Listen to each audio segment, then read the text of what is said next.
I had lived for 35 years without ever thinking that a family dinner could shatter everything I had ever believed in.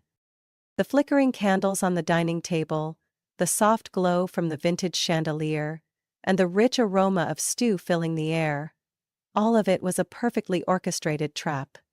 And I walked right into it, without a single shred of suspicion. My mother had called 2 weeks ago, her voice sweeter than usual. "Sophia, you should come home for dinner, it's been so long since the family gathered together." I hesitated. For over a decade I had grown accustomed to my parents' conditional affection. They only reached out when they needed something. But a part of me still wanted to believe that maybe, just maybe, this time would be different. That they truly missed me. So, I drove from San Francisco to my childhood home in Sacramento, leaving behind my packed schedule and intense meetings.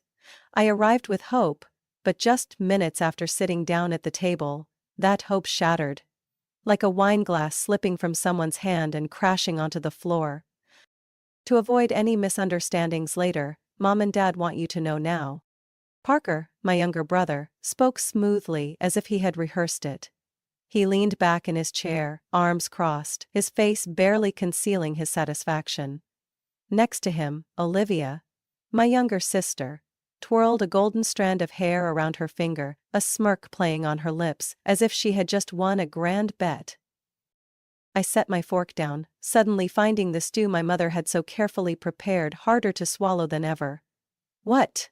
I asked, my voice dry, but I forced myself to stay calm. My mother, the one who had invited me home with the promise of a warm evening, sighed softly. "Your father and I have finalized our will. This house, the lakefront villa in Tahoe, everything we own, will go to Parker and Olivia." Her words fell into the space between us like a knife slicing straight into my chest. I turned to my father, hoping, praying that he would refute this, that he would say it was just a cruel joke. But he only lowered his head, staring into his glass of wine, offering no disagreement. I took a deep breath, trying to find a thread of logic in this mess. And why? Parker shrugged, his voice laced with amusement. "Because you don't need it, right? You have your own company, your own house, a stable life. Mom and Dad think Olivia and I need the support more." "Support?" I scoffed, my laughter hollow. "What exactly do you mean by support? Olivia, you're 28 and haven't held a job for more than 6 months. Parker, how many times have you switched majors in college? 5? 6?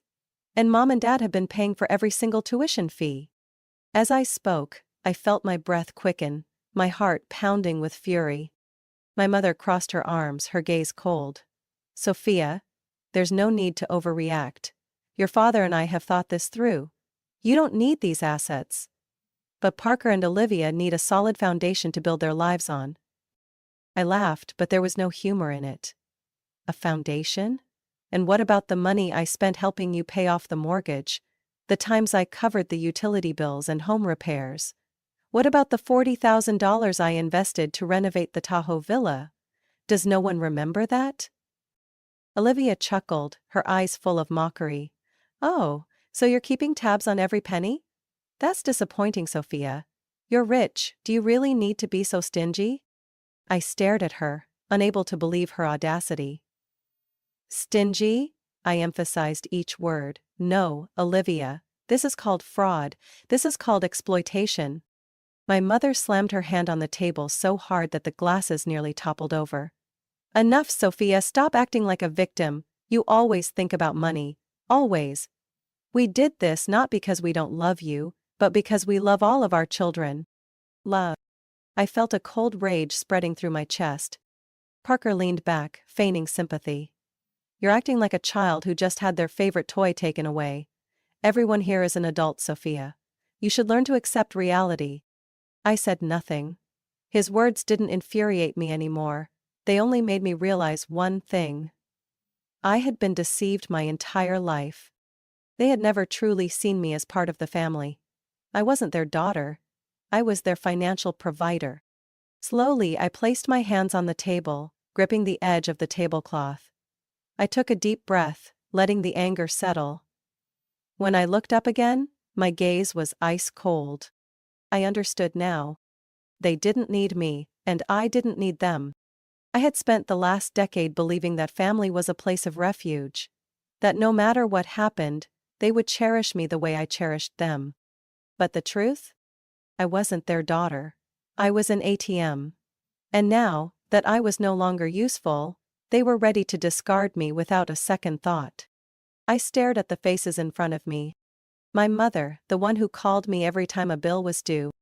My father, the man who never once opposed any of my mother's decisions, even when she treated me unfairly. Parker, the one who had burned through an endless amount of my money on courses he never completed.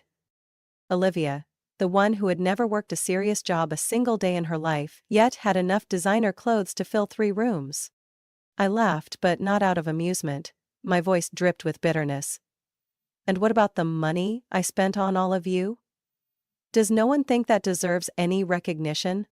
My mother crossed her arms, her gaze sharp as a razor. Sophia, all you ever talk about is money. No amount is ever enough for you, is it? I felt my throat go dry. Never enough? I repeated, almost whispering. I've been paying the mortgage on this house for the past 6 years. I was the only one who stepped up to take on the loan when you were on the verge of bankruptcy. I also paid for the renovations on the Tahoe villa because you said you wanted to keep it as a family asset. And now, I'm not even considered part of this family. Olivia shrugged, raising an eyebrow with mock indifference. No one forced you, Sophia. You just like playing the hero. That sentence felt like a slap to my face. You're right, no one forced me. I met her green eyes, searching for even a trace of remorse, but finding only ridicule. I did it, because I thought family was supposed to support each other. But I was wrong. I was the only one making sacrifices, while the rest of you only knew how to take. Parker scoffed. You're acting just like a child who lost their favorite toy. I felt the rage building in my chest. A toy? I enunciated each word, feeling the heat rise to my face. I've spent nearly $500,000 helping this family over the past decade. I put my dreams on hold, passed up chances to travel, to buy a bigger home, to invest in my own future. All so that you wouldn't have to struggle. And now, you call me greedy just because I asked for a little fairness? My mother shook her head, sighing as if I were some pitiful fool who couldn't understand reason. Family is about love, Sophia, not money. I let out a hollow laugh. Love? I looked around the room. The house I had poured so much time and money into maintaining. If that were true, then why does love only seem to matter when it comes from me? Why am I always the one making sacrifices? No one answered. No one ever answered that question. A cold silence filled the room. I could see it in their eyes. They felt no guilt. They didn't think they had exploited me, they were just annoyed that I dared to demand fairness. A sharp pain clenched in my chest. Why had I ever thought they would change? I took a deep breath and stood up. The chair scraped against the hardwood floor, the screeching sound cutting through the tense air. I've heard enough, I said coldly. I'm done. My mother blinked. What did you just say? I met her gaze, my words slow and deliberate. I'm done. I have no more obligations to any of you. Parker laughed, but there was something uneasy in his tone. What? You're going to cut off the family just like that? I stared at him, unblinking. Yes. And you'll soon understand exactly what that means. I turned on my heel, not waiting for their reaction. My mother's voice rang out behind me, sharp and frantic. Sophia, what the hell are you doing? Family is supposed to stick together. You can't just cut us off over a little disagreement. I paused, a smirk curling on my lips. But this time, it was ice cold. A little disagreement? I repeated, then turned back, my eyes like steel. This isn't a little disagreement. This is betrayal. I walked swiftly toward the door, but before I crossed the threshold, my mother's voice rang out one last time, filled with anger and warning. If you walk out that door, "Don't ever think about coming back." I didn't stop. I didn't need to go back. I had all the answers I needed. Driving back to San Francisco, I felt my chest tighten, as if a boulder was pressing down on me. My mind spun with the bitter words from dinner, the disdainful looks from Olivia, Parker's smug smirk, and the suffocating silence of my parents.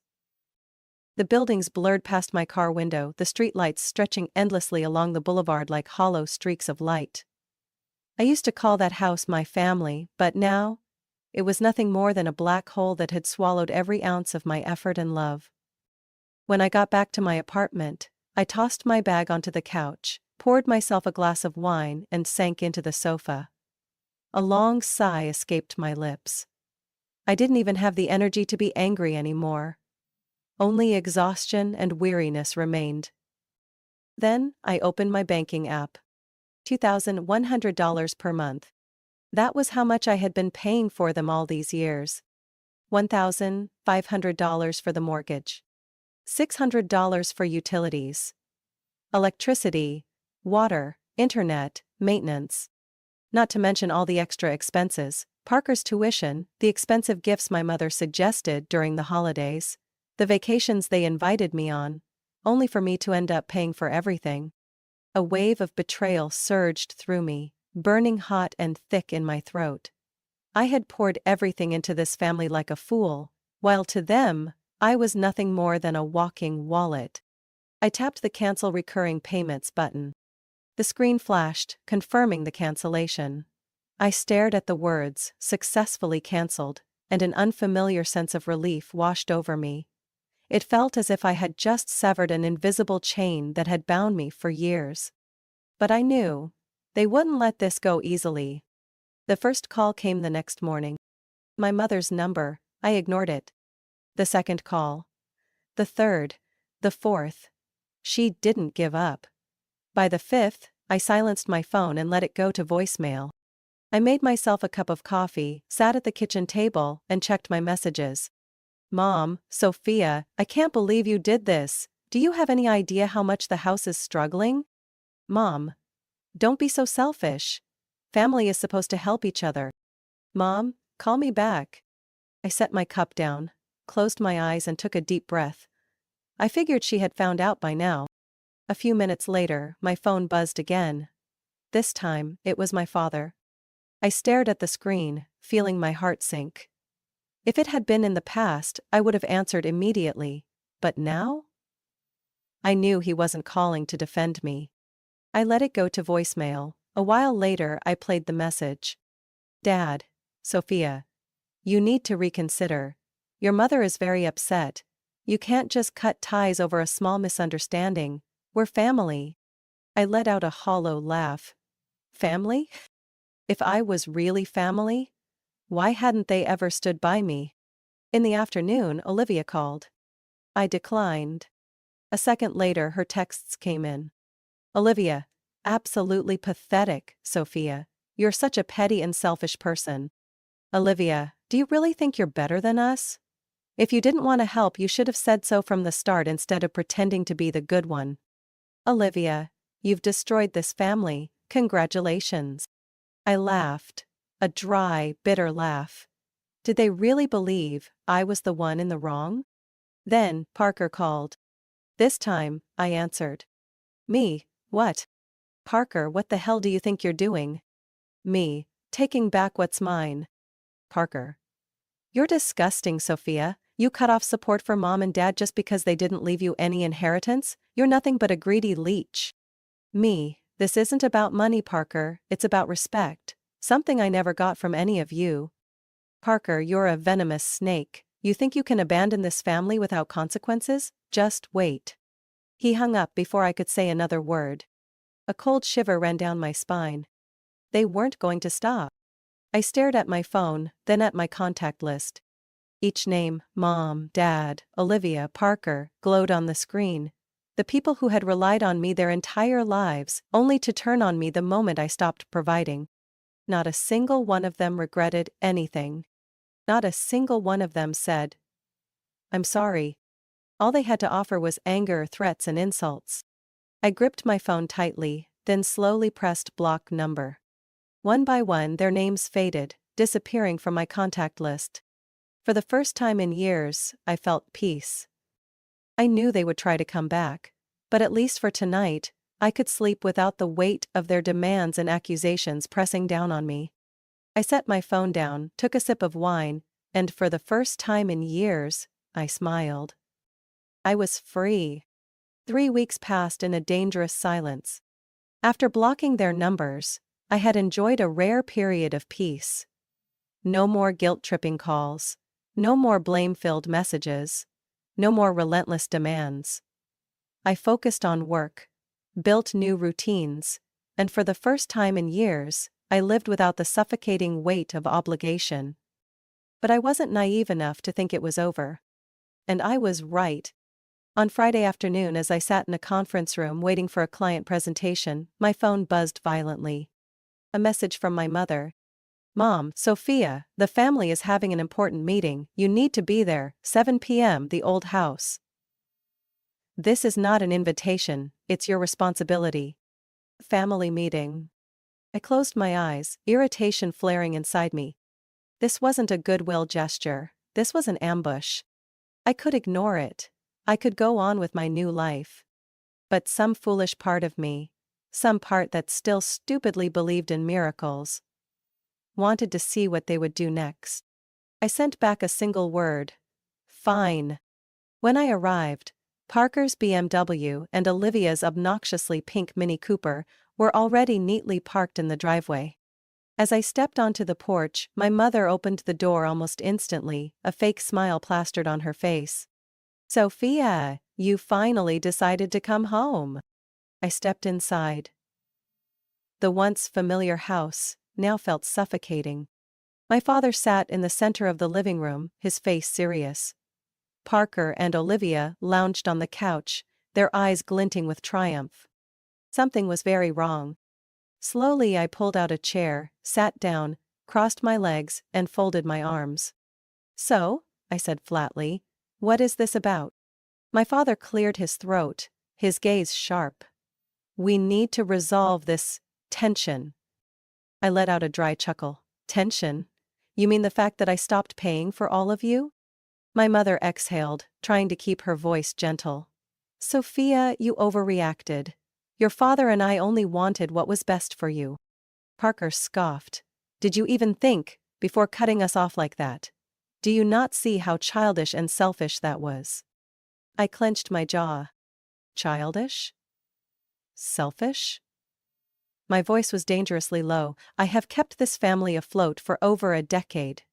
If anyone here is selfish, it's all of you." Olivia crossed her arms, her voice soft but laced with poison. "You're acting like a victim. But let's be real. You're just mad because Mom and Dad didn't leave you an inheritance, aren't you?" A cold fury burned in my chest. I slowly stood up, my gaze sweeping across each of their faces. "I came here because I thought maybe you had finally realized what you did wrong." I let out a sharp laugh. "But no, you're still the same leeches, selfish, ungrateful." My mother shot up from her seat, her voice sharp as a blade. "If you walk out that door, don't expect to be welcomed back." I stopped at the doorway, my hand gripping the doorknob. I turned my head, locking eyes with her, my voice cold as ice. "I never felt welcome here in the first place." Then I opened the door and walked away without looking back. I drove home, my heart pounding against my ribs. I didn't know what they would do next, but I knew they wouldn't let it go. And just as I expected, the moment I arrived at my apartment, I froze. My door was sealed shut. A thick layer of grayish-white expanding foam covered the entire doorframe, spilling over the edges, hardened like cement. Someone had deliberately sabotaged my home. I didn't need to ask who. My grip tightened around my phone, fury boiling in my veins. I opened my security camera app, my pulse racing as I rewound the footage. There he was. Parker. Wearing a gray hoodie and a baseball cap, grinning smugly as he held a can of expanding foam, spraying it all over my door. My hands clenched into fists. Did they really think they could intimidate me? Did they think I would crawl back, begging for forgiveness? No. I wasn't letting them get away with this. I stood in front of my sealed door, my breath heavy with anger. I wasn't shocked, nothing about them could surprise me anymore. But I was furious. Not because of their childish antics, but because of their arrogance. The sheer stupidity of thinking they could do this and face no consequences. I reopened the security app and fast-forwarded through the footage. Just as I suspected, Parker appeared on the screen. Wearing a gray hoodie, his cap pulled low to hide his face, but I recognized his lazy gait. I recognized the smug smirk as he aimed the nozzle at my door, flooding every crevice with foam. Every movement was an insult. He did this because he thought I wouldn't fight back. He was wrong. Calmly, I saved the video, took clear screenshots of his face, and immediately called the police. 30 minutes later, a young police officer stood in front of my apartment, his expression a mix of sympathy and professionalism. I showed him the footage, explaining the situation in crisp detail. "Do you want to file a formal complaint?" he asked, his tone neutral but hesitant, as if hoping I would let it slide. I let out a cold chuckle. "I didn't call you here for a friendly chat." He nodded, flipping open his notebook to start an official report. "Parker, that's your brother, right?" I met his gaze, my voice ice cold. "Not anymore." The next morning, my father called. "Dad. Sophia, sweetheart, does this really have to go this far?" Me. "Are you calling to ask me to drop the charges?" Dad. "It's not that. It's just. Parker was just upset. He didn't mean any harm." Me. Scoffs. "No harm, he sealed my door shut, Dad. What if I had an important meeting this morning? What if I had a cat or a child inside?" Dad. Silence. Me. "He thought he could intimidate me. I'll show him he picked the wrong person." Dad. "Do you really want to push this that far?" Me. "It's not me. Parker did this. If he didn't want consequences, he shouldn't have acted like a reckless idiot." Dad. "What do you want to drop the charges?" Me. $33,000. Dad. "What?" Me. "That covers the cost of repairing my door, legal fees if this drags out, and damages for harassment. I'd say that's a pretty reasonable number." Dad. "This is extortion." Me. Chuckled coldly. "No, Dad, this is consequences." Dad. "Parker doesn't have that kind of money." Me. "Then you and Mom can help him out. You've been covering for him his whole life. This is just one more time." Dad. Claudine gripped the Sophia. "You're tearing this family apart." Me. "This family tore itself apart a long time ago." 3 days later, my account received exactly $33,000, transferred from my parents' joint account. No messages from my mother. No complaints from Parker. Even Olivia, who relished every opportunity to be cruel, was completely silent. They thought that sending the money would make me go away. But what they didn't understand was this: I didn't need them anymore. I stood in front of my apartment door, now fully repaired, my fingers running over the smooth surface. The $33,000 wasn't the important part. What mattered was that, for the first time, they had been forced to take responsibility for their actions. They could hate me, they could call me a traitor. But for the first time in my life, they couldn't force me to obey. I smirked, taking a sip of wine. They thought they could break me. But in the end, they were the ones who lost. I had thought that after sending the $33,000, they would finally leave me alone. But I had given them too much credit. Losing money was one thing. Losing control? That, they couldn't handle. And when they could no longer manipulate me with their usual tricks, they played dirty. It started with a flood of hypocritical messages from distant relatives, whose faces I could barely remember. "Aunt Susan, Sophia, I'm very disappointed in you. Your parents sacrificed their whole lives for you, and this is how you repay them? Uncle Mark, Sophia, don't let money make you lose your humanity. Remember, family is forever." Cousin Rachel, I can't believe you're heartless enough to abandon your parents like this. They're about to lose their home, don't you feel any guilt? I read each message, feeling both amused and disgusted. I knew exactly who was behind this. Mom. She couldn't win against me with logic, so she used the fear of social judgment to attack me instead. She had spun an entirely new narrative. One where I was the ungrateful daughter, abandoning my poor aging parents. So greedy and heartless that I cut off all financial support, leaving them on the brink of losing their home. A perfect sob story. Except for one problem. It wasn't true. I had carried their financial burdens for over a decade. I had paid their mortgage, covered their bills, funded Parker and Olivia. Without ever asking for anything in return. They weren't abandoned. They had used me. And I was done. I opened my laptop and logged into Facebook. I didn't post often, but today would be an exception. I didn't need them to love me anymore. I just needed them to lose the ability to twist the truth. My fingers moved swiftly across the keyboard, each word appearing on the screen, sharp, clear, leaving no room for deception. I tried to be a good daughter, but they never truly loved me. For over 10 years, I paid hundreds of thousands of dollars for my parents, covering their mortgage, bills, and even my siblings' tuition. I never complained, because I believed families should support each other. But when my parents wrote their will, they left everything to Parker and Olivia. When I asked why, their answer was, because you have a career, you don't need it. When I protested, they called me selfish. When I stopped financing them, they called me a traitor. And now, they are spreading lies that I abandoned them, that they are about to lose their home, that I am a heartless daughter. Here's the truth. They are not losing their home, they are only losing the free financial support I provided for years. I'm not sharing this for sympathy, I'm sharing it for anyone else who has been exploited by their own family to know this. You do not have to keep suffering. Setting boundaries is not ungrateful. Refusing to be used is not betrayal. And sometimes, family isn't defined by blood, but by those who truly respect and appreciate you. I have walked away from their lives. And I have no regrets. I hit post. Within an hour, the post had hundreds of shares and thousands of comments. Some were supportive. I've been in your position, stay strong. You don't owe them anything. You've done more than enough. I admire your courage for speaking out.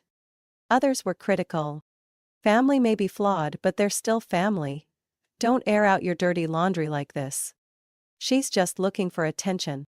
Shameful to expose your own parents like this. I didn't care. I expected this.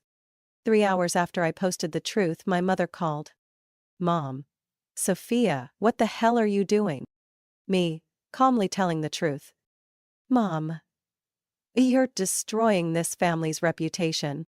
Me. No, Mom. You did that the moment you decided to turn me into the villain in your story. Mom. You're going to regret this. Me. No. You're the one who will regret it. I hung up, feeling lighter than ever. They couldn't hide the truth anymore. And for the first time, I had taken back my voice. 3 months after exposing the truth, I had never felt so free. No more guilt-tripping messages, no more heavy phone calls. No one could manipulate me anymore. I was finally living for myself. At first, the emptiness was strange. Losing a family, no matter how toxic, still left an odd void. But then I realized it wasn't a loss. It was freedom. I threw myself into my career, leaving behind the chaos of my past. With no one leeching off my income, my money was mine. Completely. I signed up for a photography class, something I had never dared to make time for before. I started traveling, exploring the places I had always put off because I was too busy helping my family. 3 months later, I was in Paris, sipping coffee by the Seine. 6 months later, I stood atop Machu Picchu, feeling the fierce wind rush through the ancient ruins. For the first time in my life, I was responsible for no one but myself. And it was worth more than any inheritance. I didn't follow them anymore. but news of my old family still found its way to me, through old acquaintances, through whispers in the community. My mother had taken a job as a waitress at a small diner. A former co-worker of hers happened to see her and said she no longer carried the aura of a woman who once ordered me around. She wasn't spending money on spas or designer clothes anymore. My father, the man who had stayed silent through every injustice I endured, was now working as a laborer at a construction supply store. He had no one left to rely on, no one to pay his bills for him anymore. Parker was unemployed. He had laughed at me when I walked away, but now, there was no one left to fund his failed, startup ventures. Olivia was still trapped in her delusion, desperately trying to become a social media star. But no one was paying for her vacations anymore. No one was buying her designer outfits to flaunt on Instagram. My entire family was struggling. But I didn't feel guilty. I had given them a chance. And they ruined it with their own greed. A year later, I met Alex. I had never been looking for love. But he came into my life like a quiet breeze, demanding nothing, expecting nothing. He wasn't like the people I had known before. He wasn't someone who only saw me for what I could give them. He saw me. Truly saw me. We met during a hiking trip with mutual friends. At first I thought he was just like everyone else, another passing stranger. But then he listened, patiently, without ever demanding anything from me except me. For the first time in my life, I didn't feel like I had to prove my worth. I didn't have to buy love. I only had to be myself. Standing on my apartment balcony, on a December evening, I looked down at the city lights shimmering below. No one controlled me anymore. No one exploited me anymore. I didn't need my old family anymore. I once thought being cut out of the will was humiliation, a betrayal. But now, I realized, it was the greatest gift they had ever given me. Sophia's story isn't just a tale of family betrayal. It's the journey of someone who once believed that sacrifice would bring love and recognition. The truth is, many people find themselves trapped in the cycle of being used by the very people who should cherish them the most. But this story proves that setting boundaries isn't selfish. It's self-respect. Sometimes, losing a toxic family isn't a loss. It's an opportunity to find freedom, happiness, and the people who truly value you. What do you think about Sophia's story? Have you ever experienced something similar or known someone who has? Share your thoughts in the comments. And don't forget to follow the channel for more shocking, heartfelt, and real stories about family and life.